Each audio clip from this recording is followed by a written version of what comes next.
Inspiring connection. Restore. Renew. Reconnect. Live. Laugh. In love. Connections. Dream. Getaway experiences.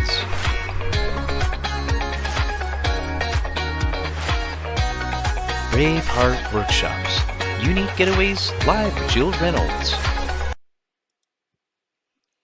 Hi, good afternoon. This is Jill Reynolds with a live stream with Braveheart Workshops with the theme on connection, dream, and getaway experiencing.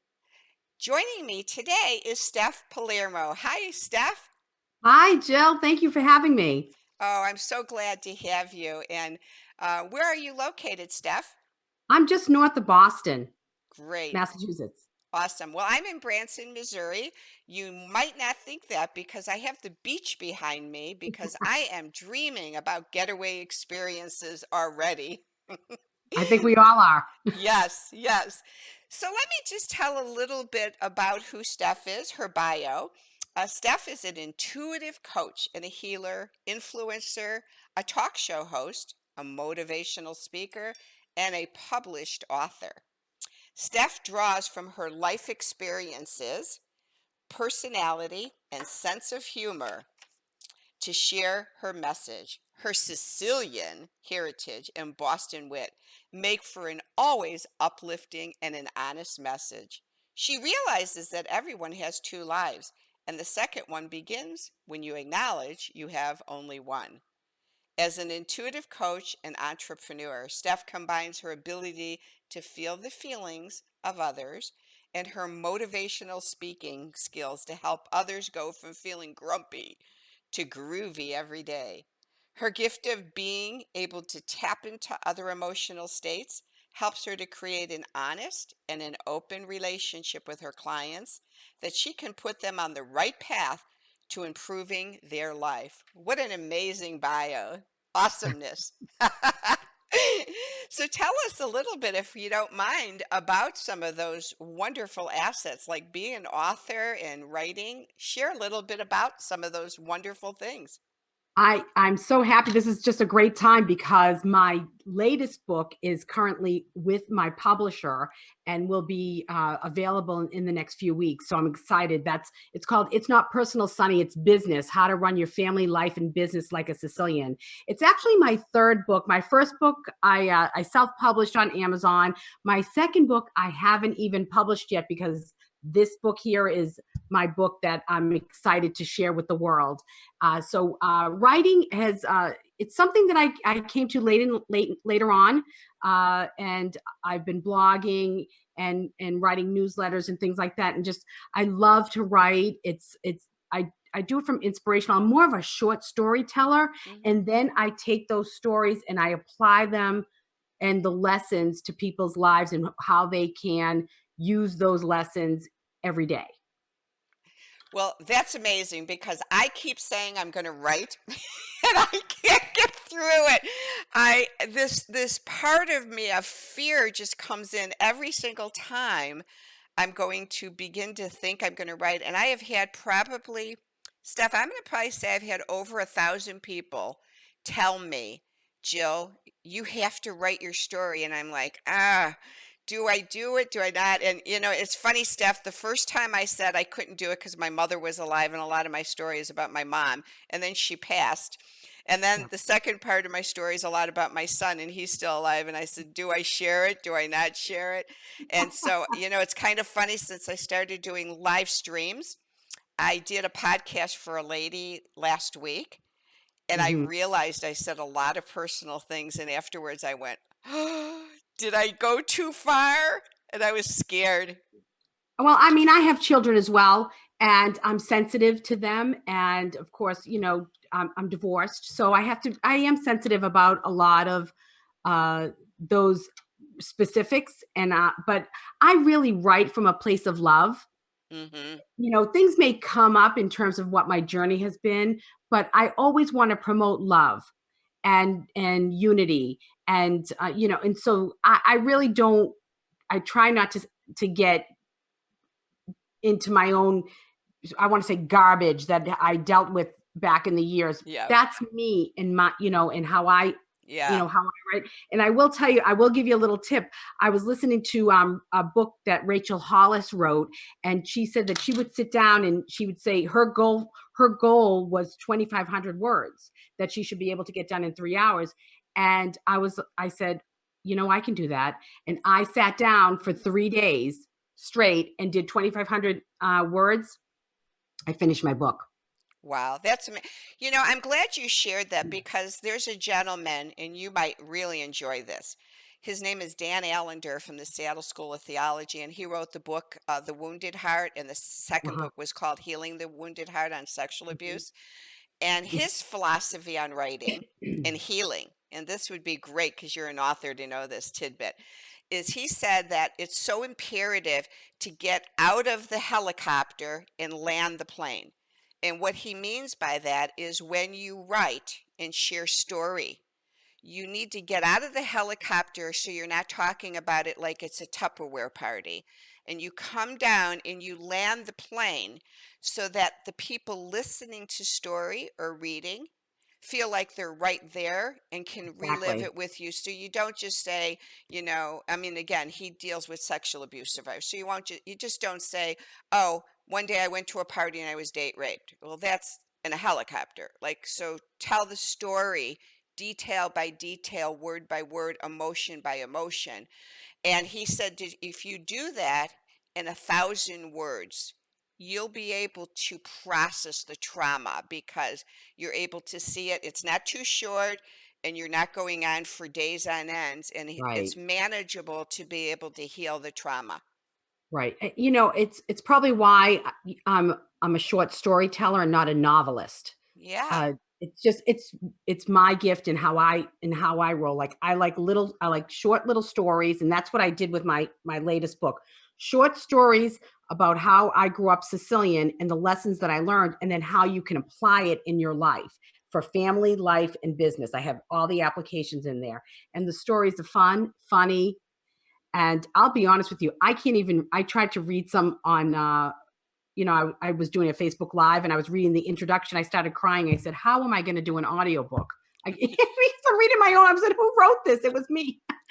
Well, what I would see you being a life coach, helping people to write because you have the gift, and that's amazing. So that would be a wonderful life coaching gift for you to help people get through that fear of writing. And it's funny that you're the Sicilian because I not that I was raised in the country, but my mother was Greek.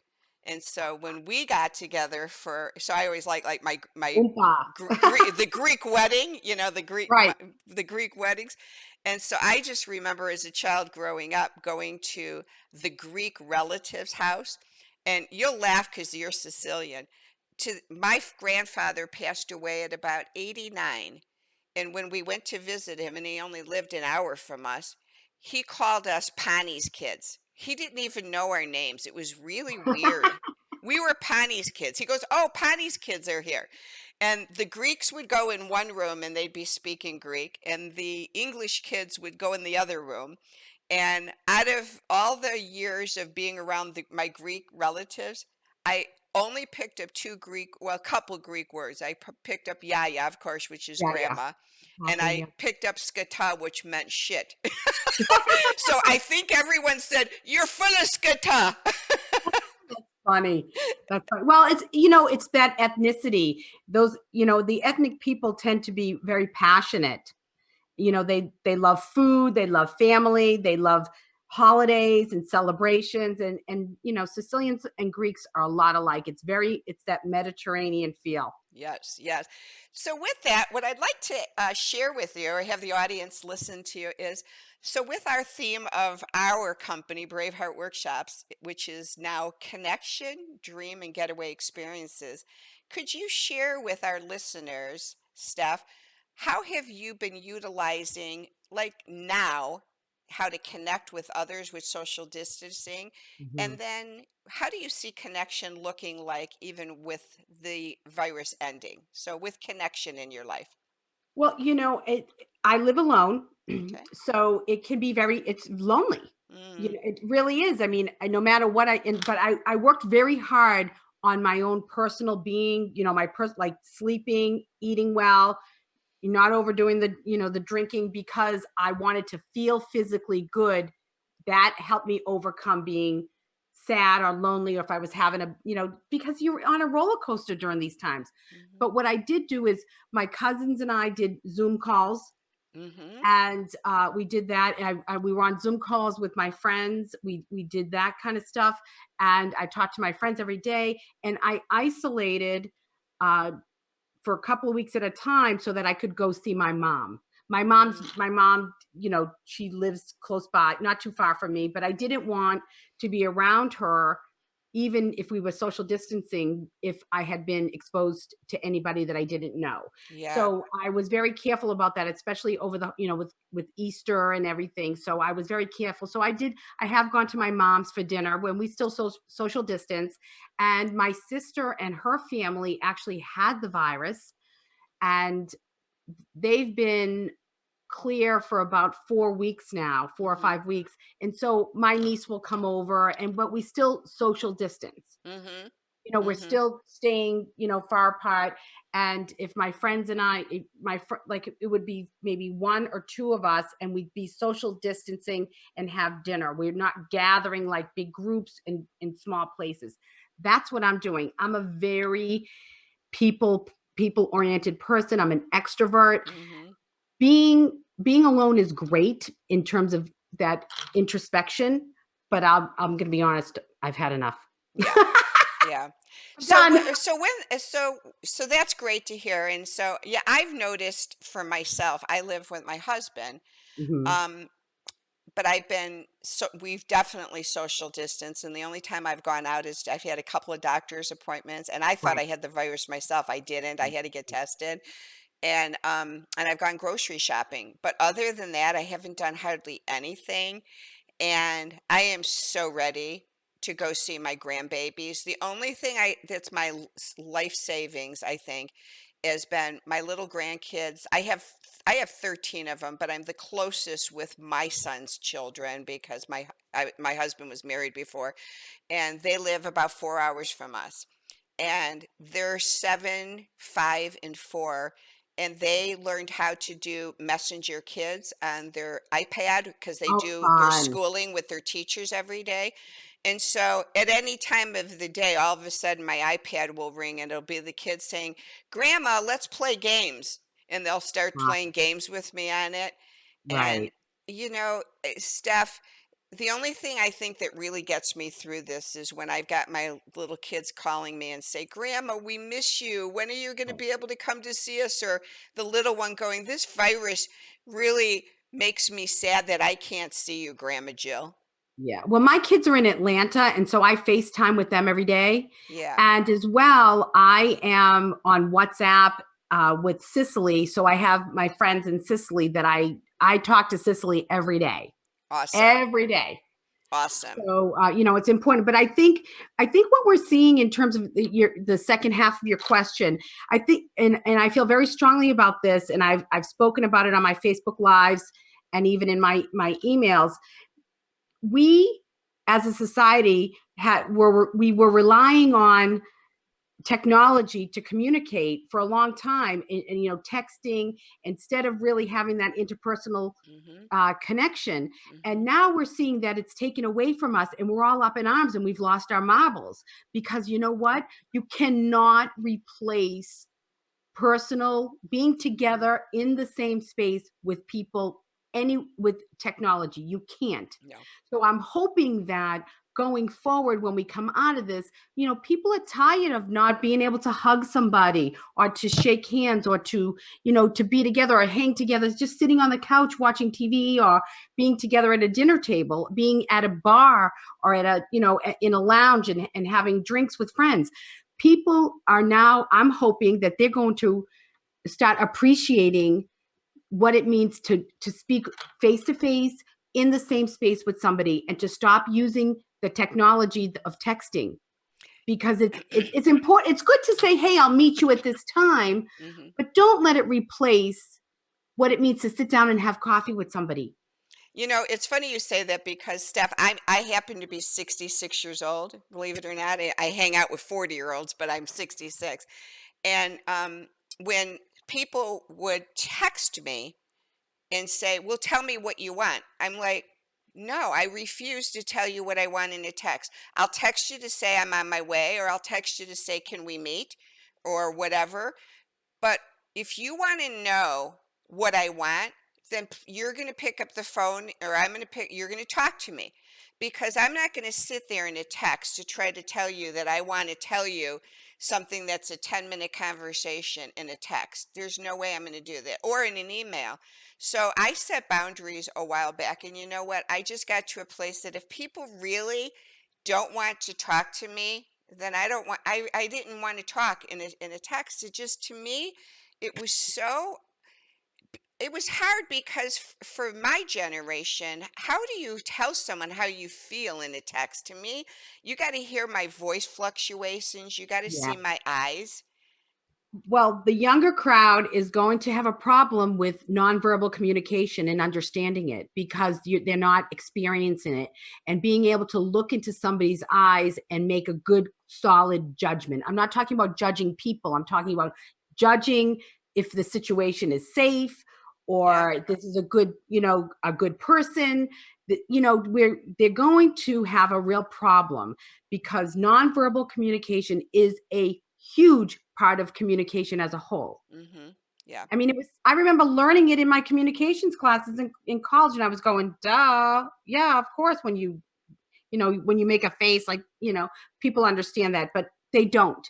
They Yeah. don't understand it. And when you don't know when somebody's not looking you in the eye. Yeah. Right, and you need that.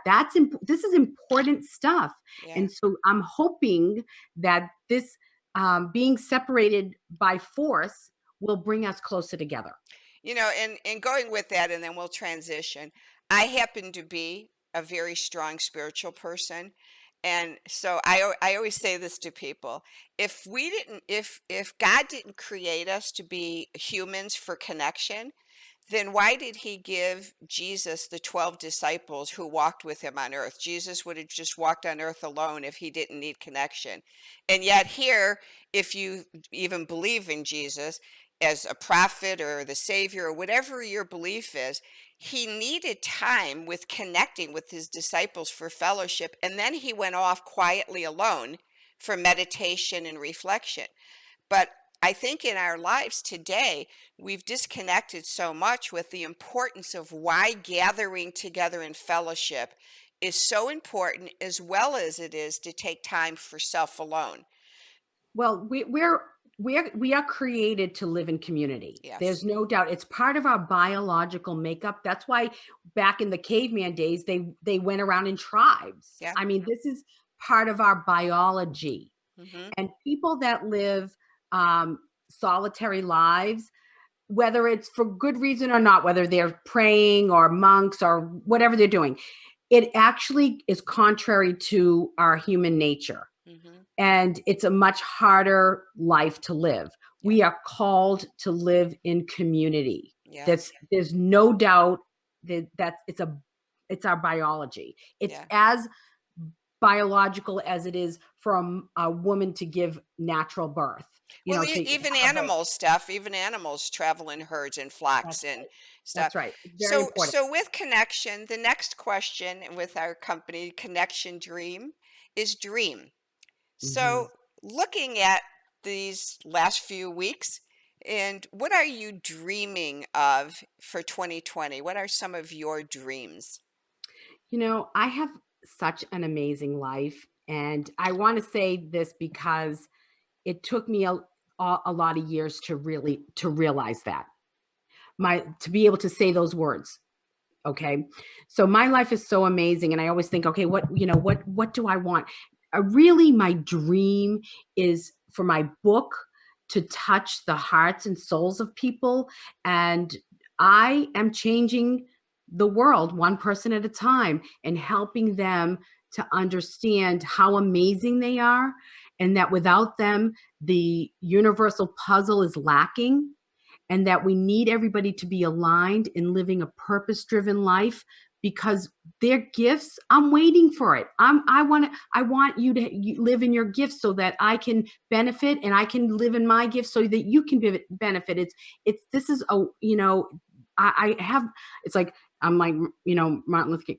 I have a dream. I have a dream that everybody is going to be happy and enjoying their lives, and tiptoeing through the tulips, and their work is what their passion is, and their purpose, that their careers, and that how they relate with other people, and what they do, and how, and everything is just going, it's going to be this amazing world where everybody is just aligned and purpose driven.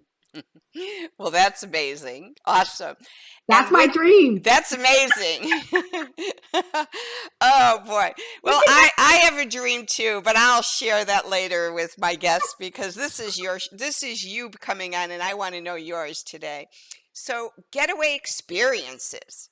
Like, look at this beautiful beach that I'm sitting here floating on, and the palm trees are waving. So, what getaway experience are you longing for when this is over? Where, this is what I want to ask. Where would it be? Who would be your people to be with? Would you go alone? Would you have an event?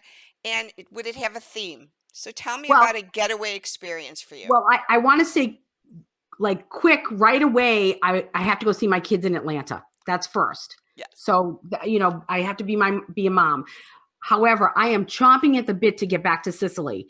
And, and if you talk about beaches, San Vito lo Capo is the number one beach in all of Italy. And it's about an hour away from where I stay. So San Vito is beautiful. But I am taking people to Sicily on retreat several times a year, starting in September. I was supposed to have one in June, but here we are. So they're going to be healing retreats, but I'm going to be basing it on my book, and we're going to be learning experiencing how to live life like a Sicilian. And we're going to be going to sacred sites where they're, holy sites. And we're going to be doing different talks. We're going to talk food. I'm going to have a Sicilian storyteller come in. I'm going to have a chef come in and give a cooking lesson. We're going to go shopping in the grocery store to pick up, the delicious food that's amazing. And we're going to cook it, and we're going to have wine and wine tasting and all of that. And then, but it's going to be a retreat where we'll have yoga, and I'll have talks and things like that. So it is a retreat. However, I'm offering 3 days added on at the end for really fun tours, where we'll go on tours and we'll do nightclubs and stuff like that. We'll do the fun stuff at the end, but it's all fun. It's all great. Yeah. So that's what my dream is, to take group after group after group to Sicily. Wow. Well, we're going to have to partner together, because I want to go with you, and I'm of Greek heritage, so I'd love to partner with you to go to do the Italy. And then one of my dreams is, I've never been to Greece, and I'm Greek. And I've heard that there's a place in Greece called Oedipus, and it's this beautiful area of Greece where you can go in the volcanic waters, and you lay in the waters, and they heal your body of, like, arthritis. Oh, And I love there's that. this amazing place to go where, when you sign up to go, you can sign up for a different spa packages, and when you arrive, you have an interview with a medical doctor, so they can help to determine if your week there with them is going to be weight loss, if it's going to be diabetes, or whatever health. And they Fabulous. arrange for their chefs to make the food plan that's appropriate for your health needs. And so it's like a wellness spa type of thing. And I'm like, I want to go. I want to go. So You just have to get out. The hardest part is getting across the pond. yeah. And actually the most expensive. But once you're there, it's all doable. Yes. So I'm buying a house in Sicily. I'm going to buy a retreat house. awesome. So, Well, we definitely have to partner together, because I want to go where you're going. And then I have some really cool places too that you would absolutely love. You would love Aruba with me. Aruba's amazing. So, yeah. So anyway, so those are some experiences. And in ending, Steph, I always like to do fun at the end. This has been fun anyway, but fun at the end. So if you could choose on your cell phone 2 apps and no other apps were available, what apps are must-haves for you? I think WhatsApp, WhatsApp, because yeah. I stay connected to Sicily, and I love that. And when I'm in Sicily, I can stay connected to my family. And I have to say, Facebook, I love it. Yes, yes. I love Facebook. I can't help it. I just think it's fun. I love to see all the people, and I love to make comments when fun comments, and I love to post stuff because I think it's fun. Awesome, awesome. And what is a fun fact about you? I love karaoke. What? Karaoke. Awesome. Are you any good? Hey, listen, when I'm drinking vodka and everybody else is, I'm awesome. You're awesome. Just give me a few shots and I'll I be all sound set. You guys will love phenomenal. it. You guys will love it. I've never done it, but I've always wanted to. So Oh, again, yeah, the other thing that I love, and so if you love karaoke, we'd have a blast together. You know what I love? what? Improv. I Oh, there you love go. improv. It I is could do improv, I think. it's I so could much totally do it. it's I could so totally do much it. fun. You know how improv works the best? Is you have to be the kind of person who will absolutely show up for improv with no expectations. Like if you go Right. into improv thinking what I'm going to say, it's not fun. But if Yeah. you really allow yourself to just show up and the first thing that comes out of your mouth, it's hysterical. Well, I mean, Boston people tend to be like quick-witted and it's amazing. I've actually, because I lived away from Boston for a while, I had to speed up. But so that could be fun. I think I would like improv. I think I would try that. Well, when I do my retreats, I always throw improv in. So again, That's fun. we got to, and a lot of people think I'm from Boston because I have an accent like an East Coaster, even though I was a Midwesterner. They all think I'm from the East Coast. Well, that's because and I can hear the Midwest, but I lived in the South for 27 years and they thought, where are you from? New York? And I said, oh my gosh, this is not a New York accent. Yeah. But it's people struggle. I wouldn't be able to tell the difference between, Alabama, Arkansas, Georgia, but when you're from the South, you can. Yeah, yeah. Well, we're coming to the end, and it's been so amazing to get to know you. I just absolutely love it, I and love it. I want to travel with you. It's like I can't wait. So, Oh, I'm fun. oh, you seem like it, and I'm fun too. And and one of the things, and I'd love for you to be my first person to join us, is one of the things I'm starting this Monday night is I'm going to have an ongoing Zoom connection group that will be at 7 p.m. Central Standard Time. So it's 8 o'clock Eastern. And Hmm. I will be posting on my Facebook pages the link to get onto the Zoom. And the whole purpose of it is to do just this is the group will be where we'll get on and every single week we're going to connect, we're going to laugh, we're going to share story, we might cry together. It's whatever we want. And the purpose of it is so that number one, we all feel like we're still together and connected as a family over the internet waves. Right. But the second purpose, which I'd love to have you, is so we could have like on my Zoom, I could have up to 100, but if we get in more, I'll add more bandwidth if we have to. But the other reason is so as we keep building connection every week for until whatever, those people will say, you know what? I fell in love with Steph. I'm going to Italy with her. Or I Right. fell in love with Jill. We're going to Greece with her. So the purpose is so that we can really form friendships now that when we're ready, when they say book those flights, we're going to all say, I'm going with these 10, 20 people who were just on the Zooms together. Right. So I hope everyone listening will join me, and I'm hoping Steph can come. And Sounds like a blast. you don't have to come every week, but the more you come, the more we can start sharing story about our lives with each other and just really having good new friendships. I New love it. friendships. And one of the reasons, Steph, that I decided to do this is my husband and I went to Aruba to check out properties for my retreats. Mhm. And while we were there, we went to this man built 5 homes, villas in Aruba. So while we were there, we stayed at one of his villas, and we wanted to see his other ones so that I can see if I wanted to use them for my retreats. Right. And so one of his villas, which was a 7-bedroom, 7-bath with a huge pool and outdoor kitchen, it was amazing. We wanted to see it, but he had guests staying there. But the guest said we could stop by. So my husband and I went there to see the property, and the people staying there were 14 Canadians, 23 to 45 years old, staying there. And when they brought us in and showed us the property, they fell in love with us and told us we had to come back for dinner the next night.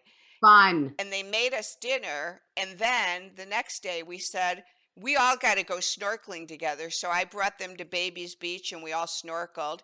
And on the last day we were there, one of the young girls, she was 23, she called me on the WhatsApp app and said, Jill, we're down the street at Flying Fishbone having dinner. It was like 9 o'clock. You know, the young people, they go to dinner at 9 o'clock. We go to dinner at 5:30. They go at 9 o'clock. She says, we're down here having dinner. You and Larry have to come. We're going back to Canada tomorrow, and we can't leave without saying goodbye to you. So Ah, that is what gave me this inspiration to do these connection groups to connect, because those I call them kids because I'm 66. You know, those kids. We've already talked that we're doing retreats together. We said we're traveling together. I love you guys. I got to go on another retreat with you. mhm. That's So, awesome. yeah. So That's awesome. thanks so much for joining us. And what I'm Thank going to you. do now, Steph, as we're closing off, I'm going to just put on the screen on how viewers can contact you personally. It'll have your website on it, your picture. So I'm putting that on now. And so that image, I believe the viewers can see. And so that's how you can reach out to Steph and connect with her. So thanks so much for joining us, Steph. And Thank you. I hopefully will see you Monday evening at Absolutely. 7 p.m. Central, 8 o'clock your time. Thank Sounds you like so fun. much. Thank you for having me. Thank you. Let's connect now. We can dream together to renew, restore, and reconnect with wellness in our life. Go to braveheartworkshops.com. Join me for weekly Zoom connections on Facebook at facebook.com Braveheart Workshops.